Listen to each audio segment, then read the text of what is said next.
बहुत साल पहले की बात है। एक अद्भुत जंगल में वहाँ एक शिकारी बसा हुआ था जो खूबसूरत हाथियों की खोज में था।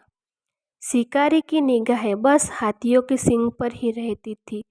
उसने जंगल के हर कोने को चांदनी रातों में भी घेरा हुआ था ताकि उससे एक भी हाथी बच ना सके। एक दिन शिकारी ने एक बड़े समृद्धि से भरे हुए हाथी का पता लगाया। वह सोचा कि इसे मारकर उसका शिकार करेगा और धन की बौछार में डालेगा। लेकिन इस बार जंगल में कुछ अजीब हुआ। हाथियों ने एक दूसरे को बुलाकर मिलकर एक समझौता किया कि वे अपनी रक्षा करेंगे और शिकारी से लड़ेंगे। जब शिकारी ने हाथी का पीछा किया तो वहाँ उसका सामना कुछ बिल्कुल अलग हो गया। हाथियों ने एक सुरक्षा की कवच में बदल लिया था और उनमें से एक महाशक्तिशाली हाथी था जो अनुभवी था और अपने दोस्तों को साथ लेकर जंगल में चर्चा कर रहा था। यहाँ से शुरू हुआ एक बड़ा महायुद्ध जिसमें शिकारी और हाथियों के बीच भीड़ बन गई।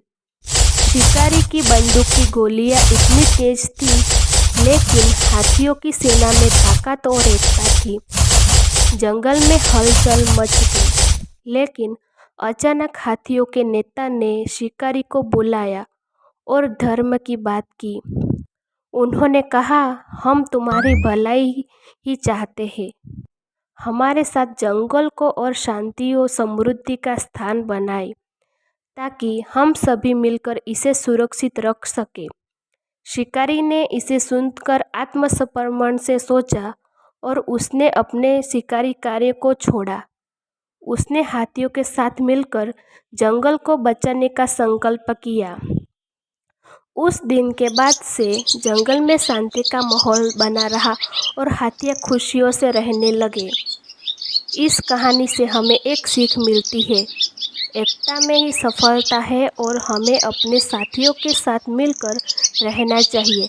शांति और समृद्धि के लिए हमें अपनी विभिन्नता को स्वीकार करना चाहिए और सभी का समर्थन करना चाहिए।